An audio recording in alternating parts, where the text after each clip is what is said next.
हरि ओम।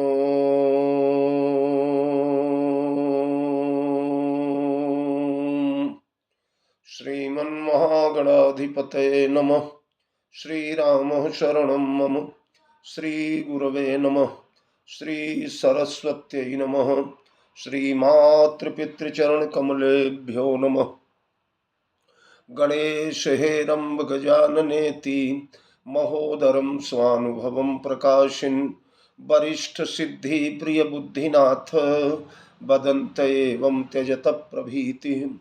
ओम नमः परमहंसास्वादिचरण कमल चिन्ह मकरंदाय भक्तजनमानस निवासाय श्रीरामचंद्राय कौशलेन्द्र पद कंज मंजुलौ कोमलावज महेश वंदितौ जानकी कर सरोज लालितौ चिंतकस्य मन भृंग संगिनौ वीणाधरे विपुल मंगल दानशीले भक्त्यार्तिनाशिनी शिव विरंचि हरीश वंदे कीर्तिं प्रदेखिल मनोरथ दे महारहे विद्या प्रदायिनी सरस्वती नौमि नित्यम् अतुलित बलधामं हेम शैलावदेहं दनुजवन कृशानं ज्ञानिनामग्रगण्यं सकल गुण निधानं वानराणां धीशं रघुपति प्रिय भक्तं वात जातं नमामि प्रभु समरथ सर्वज्ञ शिव सकल कला गुण धाम योग ज्ञान वैराग्य निधि प्रणत कल्प तरुणाम अपने अपने घरन की सब काहू को पीर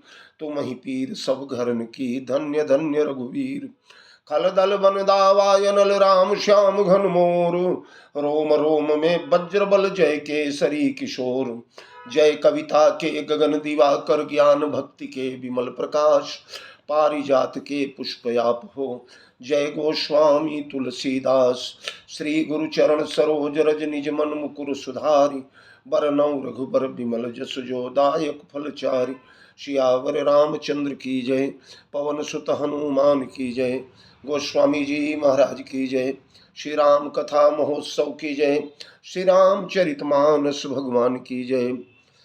मेरे परमाराध्य अकारण करुणा वरुणालय मर्यादा पुरुषोत्तम भगवान श्री राघवेंद्र सरकार माँ मैथिली प्रभु चरित्र सुनिबे को रसिया श्री हनुमंतलाल जी महाराज कविकुल चक्र चूड़ामणि साहित्य आकाश के दीप्त दिवाकर तुलसी नंदन गोस्वामी तुलसीदास जी महाराज भगवत कथा रस रसिक महाभाग्यशाली श्रद्धालु श्रोता बंधुओं आर्य देवियों, बड़े सौभाग्य का विषय है।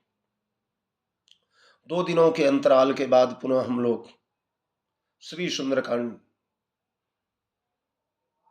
की आनंदमयी कथा का रसास्वादन करेंगे। जैसा कि आपको याद है, जगदम्बा जानकी से मिलकर के मैया की अनुमति लेकर के क्षुधातुर हनुमान जी अशोक वाटिका में जिस तरफ फल अधिक थे वाटिका के उस विभाग में पहुंच गए। फल खाया और वृक्ष तोड़ा। फल खाने के बाद वृक्ष तोड़ देना ये वानर का स्वभाव है। या फल खाने के बाद फलाशक्ति का परित्याग कर देना। कितना मीठा था, कितना मधुर था, कितना टेस्टी था, कितना रसयुक्त था, ये सारी कल्पनाओं का परित्याग कर देना। कहने का तात्पर्य ये कि फलाकांक्षा का परित्याग कर देना। नाव से नदी पार हो जाना है और बाद में नाव छोड़ देना।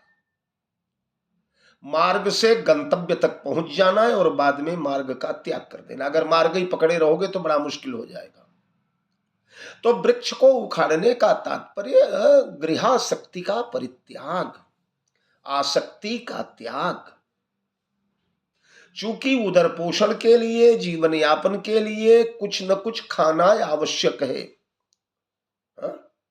तन बिन वेद भजन नहीं बरना, इसलिए उसे ग्रहण किया जाए केवल उदर पूर्ति के लिए।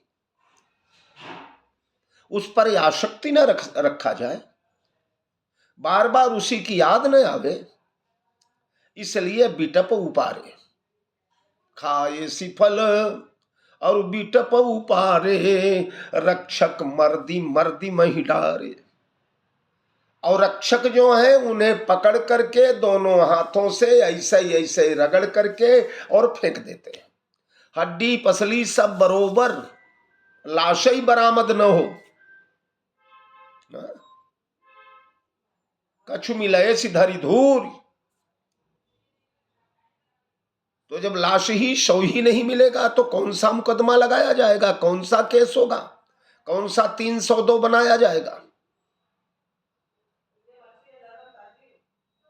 फिर ये राक्षस छोटे मोटे हैं, टुटपुजिए, इसलिए इन्हें अंग से नहीं रगड़ा हनुमान जी ने। अंग से रगड़ने वाली क्वालिटी जो है, जो स्तर है वानरों का, वो बाद में आएगा। और जब आए हैं तो उनके साथ अन्य अंगों का भी प्रयोग किया। रहे महाभट ताके संगा, अरे गही गही कपि मर दई निज अंगा। अपनी भुजाओं से, बाहों से, पीठ से, पैर से मर्द दिया। जैसे आटा मर्दते हैं लोग, आटा मसलते हैं ना, ऐसे मसल करके रख दिया। रक्षक मर्दी मर्दी मही डारे, सबको धराशायी बना दिया। अब जो कुछ बचे थे, कुछ बचाना बहुत जरूरी था। क्यों जरूरी था? इसलिए कि रावण के पास तक संदेश कौन भेजेगा? रावण को यह शुभ समाचार तो मिलना चाहिए कि हमारे राक्षसों का कचूमर निकालने वाला कोई आ गया है लंका में। तो गए हैं और जाकर के रावण से कहने लगे, नाथ एक आवा कपि भारी, तेहि अशोक वाटिका उजारी। ये थोड़ा वाक्य प्रयोग गोस्वामी जी का देखिएगा आप। ये भागते हुए गए, मार भी खाए हैं, हाथ पांव भी टूटे हैं, सिर भी फूटा है, इसलिए हाँफते हुए जा रहे हैं।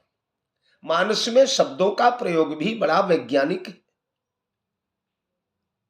हाँफते हुए गए, सांस फूल गई है, दम घुटने जैसी स्थिति है, पूरे शब्द बोलने की औकात नहीं है, इसलिए बोलते क्या है, हर वाक्य में देखिए अब दम फूल रहा है। नाथ एक आवा कपि भारी, तेहि अशोक वाटिका उजारी। ठीक है, नाथ एक आवा कपि भारी, हर शब्द में सांस फूल रही है। जैसे उत्तरकांड में भी भुसुंडी जी जब कथा सुनाने लगते हैं, बूढ़े बूढ़े बूढ़े बूढ़े खग आए, तो बूढ़े बूढ़े आए तो फिर दम भर जाता है, चलने फिरने में, उड़ने में थक जाते हैं, इसलिए सांस फूल जाती है। इसलिए गोस्वामी जी ने कहा, वृद्ध वृद्ध विहंग तह आए, यानी बोलने में वृद्ध वृद्ध विहंग तब आए।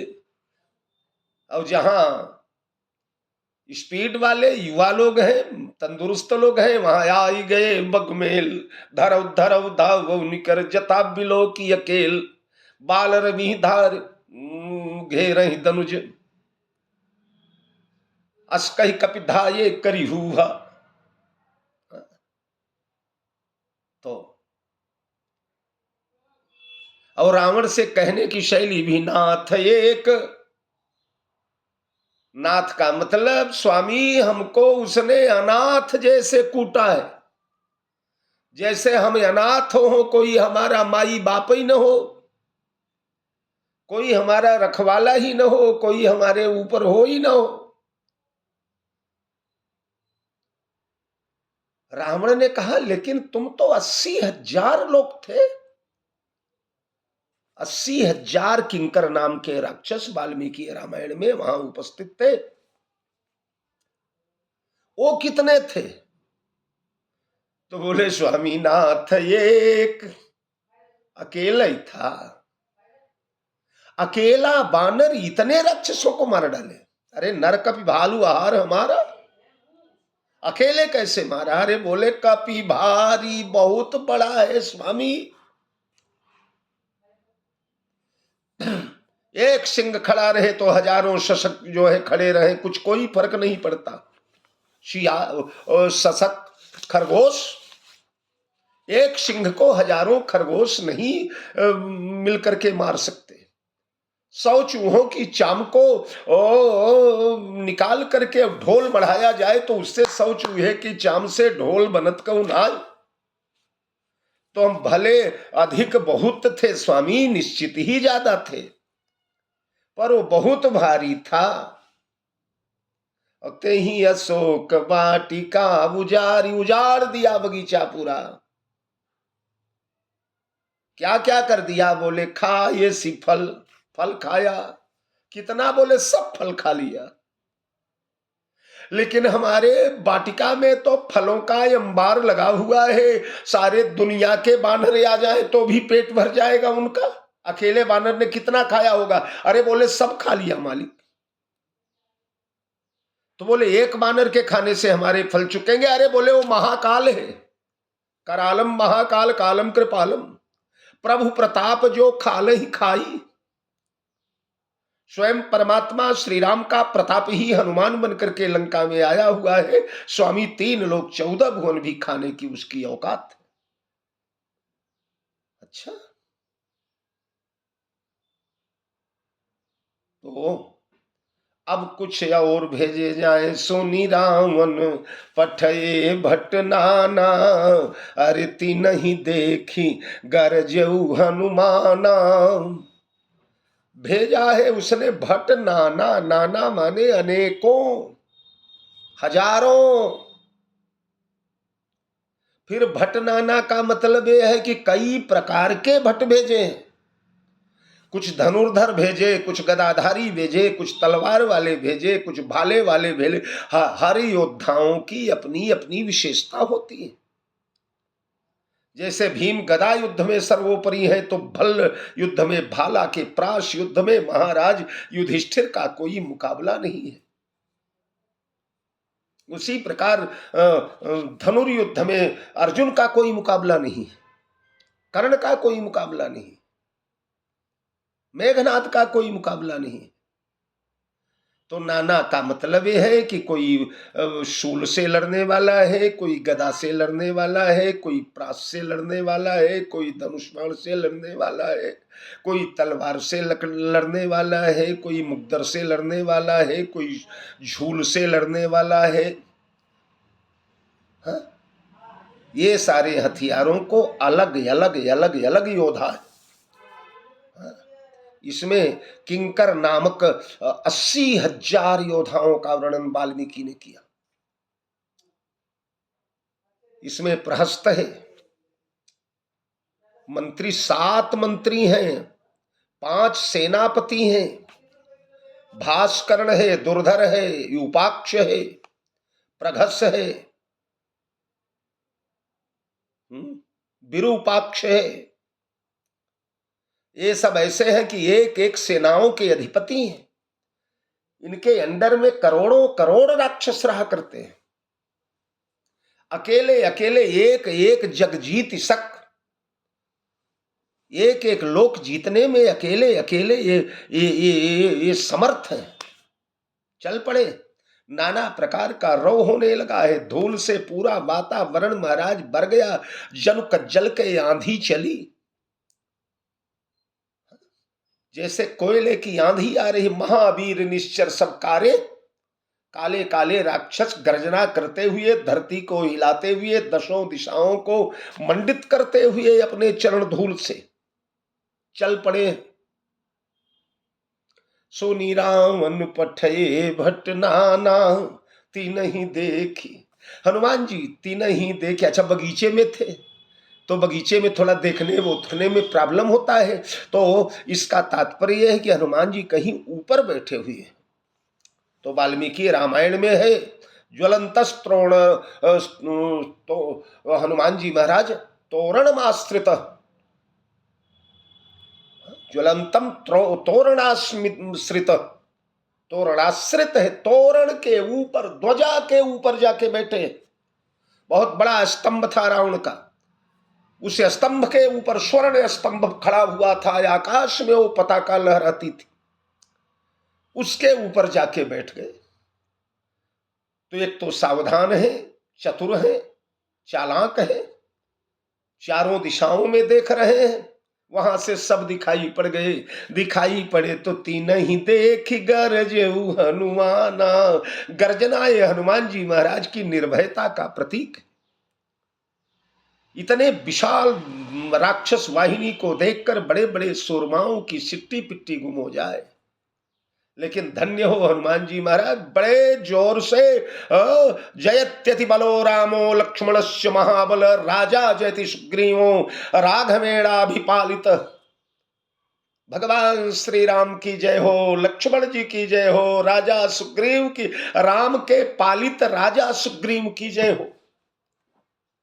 यह जय जयकार दशों दिशाओं में गुंजन करने लगी है, वायुमंडल झंझनाने लगा है हनुमान जी महाराज के गर्जना से। और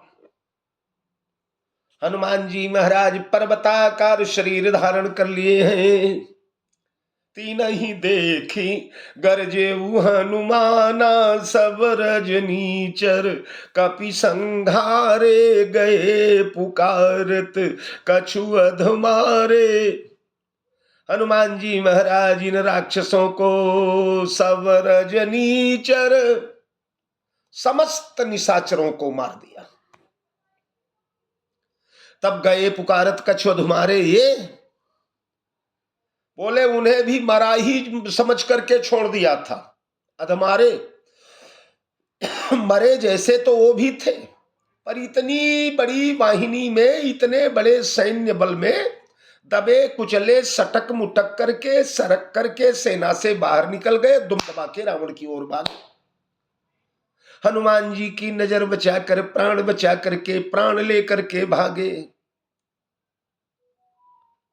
वहां पहुंच गए। ओ गए पुकारत कछु अधमारे। रावण ने कहा क्यों रे, तुम लोग क्यों आ गए? अरे बोले मालिक सबको मार डाला, कोई नहीं बचा, बस हम ही दो चार संदेश देने के लिए छोड़ दिया है मालिक, नहीं हम भी न बचते। बड़े बड़े देवता भी रावण के सामने नजर उठाने से डरा करते थे। रावण के अपने पुर में प्रवेश करके, अपनी लंका में प्रवेश करके, रावण की अशोक वाटिका में प्रवेश करके इतना बड़ा गर्जन तर्जन करते हुए समस्त सैन्य बल का संहार कर देना, मानो रावण के छाती पर पांव रख करके कोई कुचल गया हो, तिलमिला उठा, जैसे सर्प के पूंछ पर पांव पड़ा हो और सर्प फुफकार उठा हो। तिल मिलाता हुआ रावण घूर करके देखा उनकी ओर और बोले अब भागो, जाओ मरो, नाक तो कटवा के आ ही गए। अक्ष कुमार आ गया, बड़ा आहा, कुमार शब्द से ही विदित होता है कि अभी नया नया है, अभी पूर्ण यौवन को नहीं प्राप्त हुआ है, किशोरावस्था को पार कर गया है, नया नवेला है, बहुत दुर्धर्ष योद्धा है, लड़ने का बड़ा ताव है, नया खून है ना, गर्मी है, बड़ा ताव है। बड़े बड़े देवताओं को पकड़ पकड़ करके रावण के सामने उपस्थित किया है इसने, बड़े बड़े सम्राटों को जीता है, धरती आकाश पाताल तीनों लोक में आवागमन की क्षमता है। ओ अक्ष कुमार भेजा गया, पुनि पठवाते ही अक्ष कुमारा, चला संगले सुभट अपारा। ध्यान देना, अब तक जितने मारे गए वो भट थे, हाँ? रहे तहाँ बहु भट रखवारे, कछु मारे सि कछु जाई पुकारे, सुनी रावण पठे भट नाना, तिनहि देखि गरजे। अभी तक भट क्वालिटी के योद्धाओं को मारा, अब उससे ऊंचे स्तर वाले, यानी अभी तक ये पुलिस वाले, होमगार्ड वाले, पीएसी वाले, एक ग्राम के रक्षक जो हैं, इन लोगों को मारा गया था। अब आगे क्या हुआ, आगे देखिए। चला संगले सुभट अपारा, अब भट खत्म हो गए, सुभट यानी आर्मी आ गई। अब आर्मी आ गई, सैन्य दल आ गया। सुभट आवत देखी बिटप गई तरजा, ताही निपाती महाधुनि गर्जा। अरे इसको तो टाइम ही नहीं लगाया। आवत देखी बिटप गई तरजा, एक वृक्ष पकड़ा उन्होंने, यहां उखाड़ा नहीं लिखा, बिटप उखाड़ा नहीं, बिटप गई तरजा, यानी जो उन राक्षसों को, किंकर नामक राक्षसों को मारने के लिए जिन वृक्षों को उखाड़ उखाड़ करके फेंका था हनुमान जी महाराज ने, वही उखड़ा उखड़ाया हुआ एक वृक्ष ले लिया हाथ में और बड़े जोर से तर्जना किया, तमके हनुमान जी महाराज, और फेंक दिया अक्षय कुमार के ऊपर। और जब फेंक दिया तो इतना विशाल वृक्ष माथे पर पड़ा कि कचूमर निकल गया, चटनी बन गई उसकी। अक्षय कुमार को मार डाला हनुमान जी महाराज ने। कई लोग हमारे यहां सीधी सादी भाषा में अक्षय कुमार कहते हैं इसको। अक्षय का मतलब जिसका कभी क्षय न होता हो, पर जो राम का विरोधी हो जाता है तो प्रभु प्रताप जो काल ही खाई। अक्षय का भी क्षय हो जाता है, अमर भी मर जाता है अगर राम के विरुद्ध जाए, कुबेर भी भीख मांगता है अगर राम के विरुद्ध जाए, चींटी के पाए में बांधी गयंदे ही चाहे समुद्र के पार लगावे, चाहे तो रंक को राव करे और राव को द्वार ही द्वार फिरावे। तो इस प्रकार ताही निपाती महाधुनि गर्जा, पहले गरजते थे, तीन ही देख गरजे हनुमान, और अब महाधुनि गरजे हैं। महाधुनि दो बार किए, एक बार अभी किए, एक बार जब लौटने लगे थे। चलत महाधुनि गर्जे सी भारी, तो इस गर्जना का, महाधुनि का प्रभाव क्या है? बोले गर्भ श्रवई सुनी निशिचर नारी, राक्षसियों के गर्भपात हो जाते हैं। लंका का वंश निर्मूल कर दिया मानो हनुमान जी ने। गर्भ श्रवई सुनी निशिचर नारी, तो वही ताहि निपाति महाधुनि गर्जा, अक्षय कुमार को मार करके मानो भावी कंटक भी निकाल दिया हनुमान जी महाराज ने। ये युवराज अंगद भी लंका आने में समर्थ थे, पर वहां लंका के किनारे युवराज अंगद ने समुद्र के किनारे एक बात कहा था, अंगद कही जाऊं मैं पारा, जिय संशय कछु फिरती बार। अंगद ने कहा था जिय संशय कछु फिरती बार, लौटते समय मेरे मन में कुछ संशय। तो संशय क्या था? संशय तो कई, शायद मैंने इसी सुंदर कांड के क्रम में किष्किंधा कांड का भी एक दोहा सुनाया था, ऐसा लग रहा है। अगर सुनाया था तो उसमें सुनाया होगा निश्चित ही, ज्यादा से ज्यादा नहीं सुनाया। तो उसमें युवराज अंगद को क्या क्या संशय थे, कई एक भाव हैं उसके, कई दिन बोलता हूं मैं। उनमें एक भाव ये भी है कि शैशव काल में युवराज अंगद और अक्षय कुमार, इन दोनों ने एक ही विद्यालय में लंका में एक ही जगह शिक्षा प्राप्त किया था। क्योंकि पहले तो रावण ने बाली से युद्ध किया, और युद्ध करने में रावण सफल नहीं हुआ, जीत नहीं पाया। बाली ने रावण को अपने कांख में दबा लिया, दबाकर 6 महीने भ्रमण करता रहा, और जब रावण को छोड़ा, निबुक गए होते ही मृतक प्रतीति, सरक सुरक गया होगा कांख से, तब रावण ने सोचा कि अब बाली से लड़कर के विजय नहीं पाएंगे, लड़कर के बाली को नहीं जीता जा सकता। तब क्या किया जाए? बोले बाली से मित्रता किया जाए, मित्रता गांठा जाए। और ऐसी मित्रता गांठा साहब कि लंका से बड़ी बड़ी यक्ष किन्नर गंधर्व विद्याधर किम पुरुष नाग मानव दानव कन्याओं को भेज भेज करके, अब ये कामी तो था ही बाली, इंद्र का बेटा है, और सुनासीर सतसरिसो संतत करे विलास, ये रावण और बाली दोनों के लिए लगता है वाला। बाली भी बड़ा कामी है, छोटे भाई अनुज बधू को जिसने पकड़ करके शयन कक्ष में ले जा करके रखा,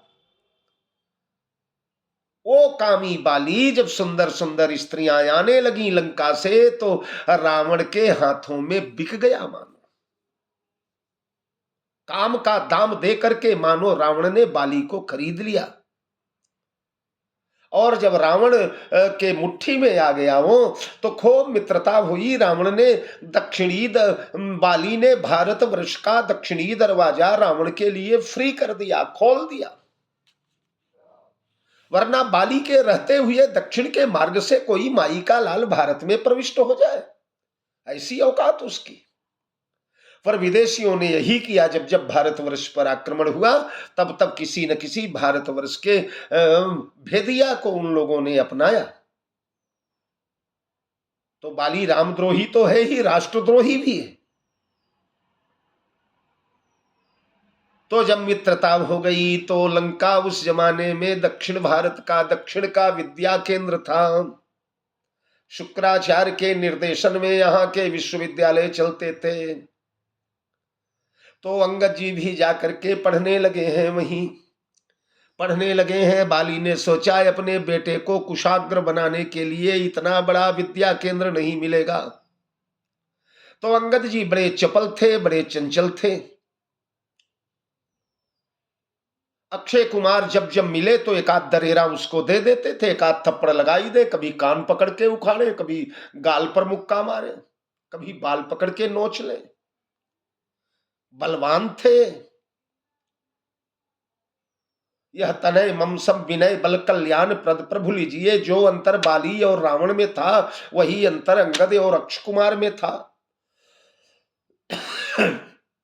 अक्षय कुमार कुछ बिगाड़ न पावे, शारीरिक बल से मुकाबला न कर पावे। तो जाकर के आचार्यों से रोने लगा, बोला गुरुजी ये अंगद हमें बहुत मारते हैं, बहुत सताते हैं, इनसे बचाइए।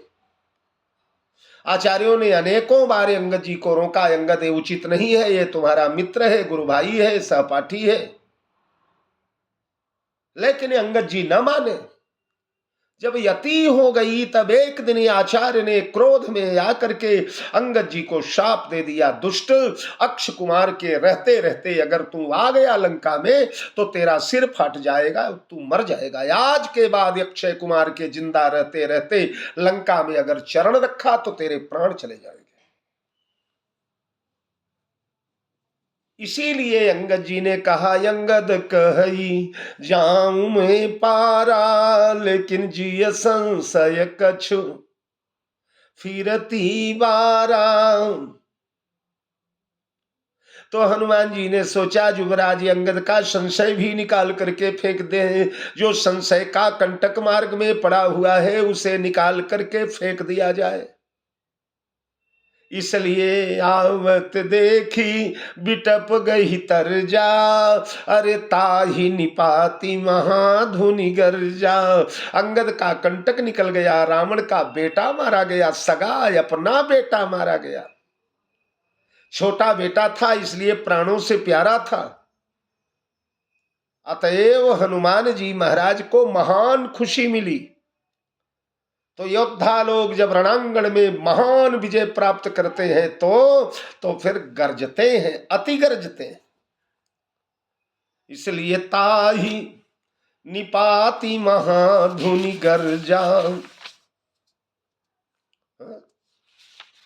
कछु मारे सी कछु मर देसी, कछु मिलए सी धरी धूरी। कछु पुनि जाई पुकारे प्रभु मरकट बल भूरी। कछु मारे सी कछु मर देसी, कुछ को मारा कुछ को मर्द दिया और कुछ को मर्दने के बाद मिलये सिधरी धूल धूल में लगा करके ऐसे रगड़ दिया कि बाद में दुनिया का कोई भी सीआईडी आवे पता ही न चलेगा उससे कि लाश गई कहां। और कछु पुनि जाई पुकारे प्रभु मर कटबल भूरी। यहां इस दोहे में 4 बार कछु कछु कछु कछु आया है। एक बार एक साहब ने हमसे पूछा कि गुरुदेव बार बार कछु कछु की झड़ी क्यों लगा दी। कछु तो और आए हैं, गए पुकारत कछु अजमारे। तो ये कछु कछु 4 बार क्यों कहा गया। तो कछु माने क्या, तो वैसे तो कछु माने कुछ होता है थोड़ा सा, पर पुराने कथावाचक लोग भी बड़े मौजी हुआ करते। हमारे लड़कपन में एक बेधड़क जी महाराज थे, तो बड़ी प्यारी कथा सुनाते थे, थोड़ा विनोदी कथा सुनाते थे। वो कहते थे कछु माने 54 होता है 4 आना, 4 आना यानी 25%। तो बोले कैसे, बोले इसी दोहे से सिद्ध होता है। कैसे, बोले ये पूरे पूरे राक्षस जो हैं जैसे 100 राक्षस हैं, तो कछु माने 4 आना, कछु मारे यानी 4 आना 25 मार दिया, कछु मर्देसी 4 आना यानी 25 को मर्द दिया, कछु मिले ऐसी धर धूर यानी 25 को धूल मिल मिला दिया, और कछु पुनि जाई पुकारे प्रभु मर कट भल भूरी। 4 आना मारा, 4 आना मर्दा, 4 आना धूल में मिलाया, और 4 आना जाकर के रावण के दरबार में रोने लगे। 4 4 4 4 ऐसे 12 आने के राक्षस मार दिए गए। कछु मारेसी कछु मर्देसी कछु मिलयेसी धरी धूरी। अरे कछु पुनि जाई पुकारे प्रभु मर कटबल भूरी। वो जाकर बोलने लगे मालिक को मरकट बड़ा बल का भूरी बल। भूरी हमारे यहाँ अंतिम पराकाष्ठा है, मैं आपकी भूरी भूरी प्रशंसा करता हूं, यानी अब इससे बड़ी प्रशंसा नहीं होती। तो बल भूरी माने अब इससे बड़ा बल नहीं हो सकता, मालिक के बल की अंतिम पराकाष्ठा है। रावण के पास सूचना मिली। अंत में विवश रावण ने अपने ज्येष्ठ पुत्र, अपने कुलदीपक, अपने युवराज मेघनाद को भेजा है। और हनुमान जी और मेघनाद का कैसे मुकाबला हुआ, मेघनाद ने परम विक्रम हनुमंतलाल जी महाराज को ब्रह्म पाश में कैसे बांधा है, ये सारी कथाएं हम लोग कल इनका आनंद लेंगे। जय जानकी जीवन। बहुत बहुत साधुवाद।